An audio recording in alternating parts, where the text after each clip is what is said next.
موسیٰ بن عقبہ نے بیان کیا، ان سے نافع نے اور ان سے عبداللہ بن عمر رضی اللہ عنہ نے کہ نبی کریم صلی اللہ علیہ وسلم نے فرمایا، 3 آدمی کہیں چلے جا رہے تھے کہ بارش نے ان کو آ لیا۔ تینوں نے ایک پہاڑ کی غار میں پناہ لے لی۔ اچانک اوپر سے ایک چٹان غار کے سامنے آ گری اور انہیں غار کے اندر بالکل بند کر دیا۔ اب ان میں سے بعض لوگوں نے کہا کہ تم اب اپنے ایسے کاموں کو یاد کرو جنہیں تم نے خالص اللہ تعالیٰ کے لیے کیا ہو، اور اسی کام کا واسطہ دے کر اللہ تعالیٰ سے دعا کرو، ممکن ہے اس طرح اللہ تعالیٰ تمہاری اس مصیبت کو ٹال دے۔ چنانچہ ایک شخص نے دعا شروع کی، اے اللہ، میرے والدین بہت بوڑھے تھے اور میرے چھوٹے چھوٹے بچے بھی تھے، میں ان کے لیے جانور چرایا کرتا تھا، پھر جب واپس ہوتا تو دودھ دوہتا، سب سے پہلے اپنی اولاد سے بھی پہلے میں والدین ہی کو دودھ پلاتا تھا۔ ایک دن دیر ہو گئی اور رات گئے تک گھر واپس آیا، اس وقت میرے ماں باپ سو چکے تھے۔ میں نے معمول کے مطابق دودھ دوہا اور اس کا پیالہ لے کر میں ان کے سرہانے کھڑا ہو گیا۔ میں نے پسند نہیں کیا انہیں جگاؤں، لیکن اپنے بچوں کو بھی والدین سے پہلے پلانا مجھے پسند نہیں تھا۔ بچے صبح تک میرے قدموں پر پڑے تڑپتے رہے، بس اگر تیرے نزدیک بھی میرا یہ عمل صرف تیری رضا کے لیے تھا تو غار سے اس چٹان کو ہٹا کر ہمارے لیے اتنا راستہ بنا دے کہ آسمان نظر آ سکے۔ چنانچہ اللہ تعالیٰ نے راستہ بنا دیا اور انہیں آسمان نظر آنے لگا۔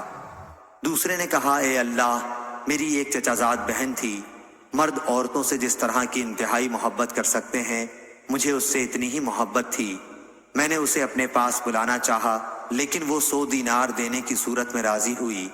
میں نے کوشش کی اور وہ رقم جمع کی، پھر جب میں اس کے دونوں پاؤں کے درمیان بیٹھ گیا تو اس نے مجھ سے کہا، اے اللہ کے بندے، اللہ سے ڈر اور اس کی مہر کو حق کے بغیر نہ توڑ۔ میں یہ سنتے ہی دور ہو گیا، اگر میرا یہ عمل تیرے علم میں بھی تیری رضا ہی کے لیے تھا تو اس غار سے پتھر کو ہٹا دے۔ بس غار کا منہ کچھ اور کھلا۔ اب تیسرا بولا کہ اے اللہ، میں نے ایک مزدور 3 فرق چاول کی مزدوری پر مقرر کیا تھا، جب اس نے اپنا کام پورا کر لیا تو مجھ سے کہا کہ اب میری مزدوری مجھے دے دے۔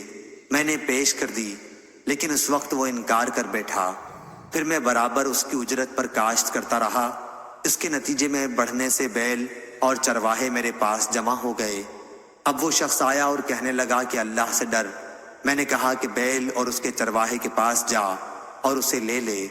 اس نے کہا، اللہ سے ڈر اور مجھ سے مذاق نہ کر۔ میں نے کہا کہ میں مذاق نہیں کر رہا ہوں، یہ سب تیرا ہی ہے، اب تم اسے لے جاؤ۔ بس اس نے ان سب پر قبضہ کر لیا۔ الہی، اگر تیرے علم میں بھی میں نے یہ کام تیری خوشنودی ہی کے لیے کیا تھا تو اس غار کو کھول دے۔ اب وہ غار پورا کھل چکا تھا۔ ابو عبداللہ امام بخاری نے کہا، ابن عقبہ نے نافع سے اپنی روایت میں فبغیت کے بجائے فصائت نقل کیا ہے۔ صحیح بخاری حدیث نمبر 2333۔